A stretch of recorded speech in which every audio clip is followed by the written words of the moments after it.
अमित, आपसे जानना चाहेंगे, झांसी के कप्तानी एसएसपी ने आपको बताया कि उनको एसटीएफ ने क्या इन्फॉर्मेशन दी थी इनकाउंटर के बाद? इनकाउंटर के बाद एसएसपी ने कोई बात नहीं की किसी मीडिया के लोगों से, और एसएसपी का केवल इतना ही कहना था कि जो भी ब्रीफ है लखनऊ और कानपुर से ब्रीफ किया जाएगा। मोटरसाइकिल इस वक्त कहाँ रखी है? मोटरसाइकिल पुलिस के अंडरटेकिंग में है, जहाँ तक है जो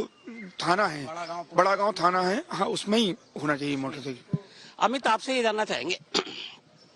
ये मोटरसाइकिल जिसके बारे में कि चेचिस नंबर भी नहीं है, वो बड़ा गांव थाना में भी ये केस प्रॉपर्टी है, इसके थ्रू बहुत सारी चीजें का खुलासा हो सकता है, क्योंकि एक तो अगर बाइक का ओनर पता चल जाता है, बहुत सारी चीजें होती हैं, फिर ये होता है कि चोर, हालांकि मेरा अपना तजुर्बा कहता है अगर ये निकला भी तो ये बाइक चोरी की निकलेगी। बिल्कुल, और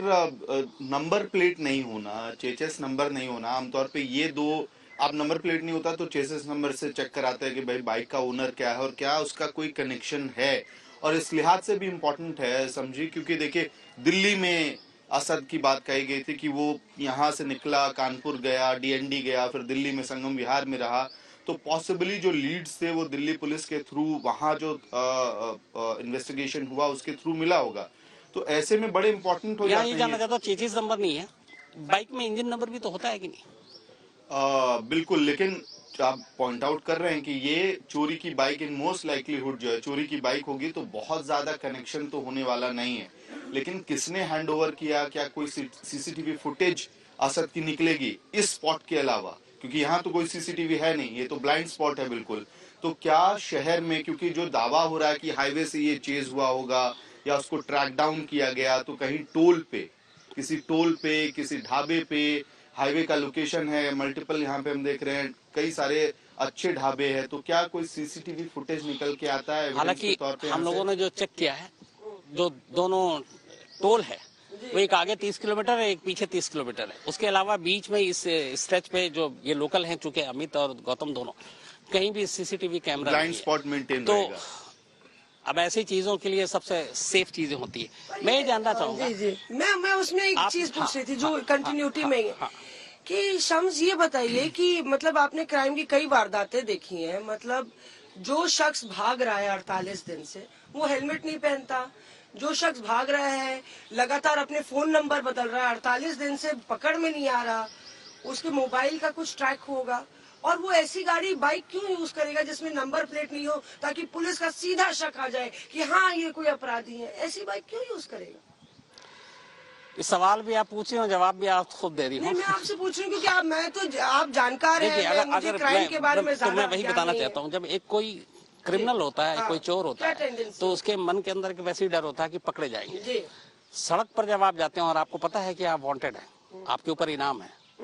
आप छोड़ दीजिए पुलिस का, पब्लिक भी अगर पहचानती है तो 5 लाख रुपए तो जो है सरकार का इनाम या पुलिस की तरफ से पब्लिक को मिलेगा।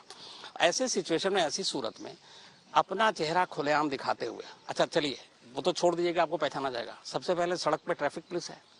ट्रैफिक पुलिस वाले भी तो रोकेंगे, और अगर ये सारी चीजें कि वो बहुत लंबी दूरी बिना हेलमेट के तय कर रहा हो, बिना नंबर प्लेट के, तो आप यूपी एसटीएफ और बाकी चीजों की अभी आप तारीफ कर लीजिए, लेकिन एक दूसरा इसी में फिर लोपोल आता है कि फिर झांसी की ट्रैफिक पुलिस मतलब है ही नहीं, यहाँ पे कोई कानून व्यवस्था नहीं है कि एक शख्स मतलब जिसके लिए इतना सब कुछ अलर्ट पे है और वो इतने किलोमीटर तक ट्रैवल करके बिना हेलमेट के, बिना नंबर प्लेट के जा रहा है, तो ये अजीब बात लगती है। और पुलिस फोन कर सकती थी ना, एसटीएफ कह सकती थी टोल आ रहा है, उनको अलर्ट कर सकती थी, आपको लगता है जब चेज कर रहे थे कि एक पता चला होगा झांसी एसटीएफ को, मतलब कि अगर बाइक हाईवे पे है तो अपने आगे पोस्ट, चेक पोस्ट को या टोल प्लाजा को अलर्ट नहीं किया गया? बहुत सारे इसी में सवाल है, मैं सिर्फ झांसी के बारे में जानना चाहूंगा, क्या ये यहाँ पे ऐसे ही नॉर्मल है कि बिना हेलमेट के आप मतलब लंबी दूरी तक ट्रैवल करते हैं? नहीं, ऐसा नहीं है, जो बिना हेलमेट के यहाँ पर लगातार चेकिंग भी की जाती है, चालान भी होते हैं, लोगों को जागरूक भी किया जाता है, लेकिन जिस हिसाब से अगर हम आपको बता दें, आप बाइक चलाते हैं? जी हाँ। आप हेलमेट यूज करते हैं? जी हाँ बिल्कुल। अगर कभी हेलमेट नहीं यूज करें, कभी ट्रैफिक पुलिस ने रोका है? जी, कई बार रोक भी लेती है और कई बार नहीं भी रोकती है, या अधिकांश लोगों को अधिकांश बार देखा जाता है कि जब कई बार निकलते हैं तो उन लोगों को जो लोकल व्हीकल्स रहते हैं उन गाड़ियों को नहीं रोकते हैं, जो बाहर के नंबर देख लेते हैं तो उनको रोक कर चेक कर लिया जाता है, नहीं तो अनुमान ये रहता है कि आप बिना हेलमेट के निकल जाइए, तो नहीं देखते हैं। निकल जाएंगे। अमित, आप सबसे आखिरी सवाल, बिना हेलमेट के नहीं रोकते हैं, मैं फिर बात वही करता हूँ कि कैमरा, सीसीटीवी कैमरा, और वो जो लोकेशन है, जाहिर सी बात है मैंने पूरा चेक किया है, आसपास कई किलोमीटर तक तो है नहीं, लेकिन कहीं ना कहीं तो तार जुड़ेगा। अगर वो राजस्थान से आ रहा है तो इससे पीछे किसी सीसीटीवी फुटेज पे या कहीं और के एक बाइक से, या फिर ये है कि राजस्थान से लेकर झांसी तक, मतलब आप बेखौफ बिना नंबर प्लेट के गाड़ी से, आप बिना हेलमेट के, आप वो भी नेशनल हाईवे पे और ट्रैवल कर सकते हैं इजिली।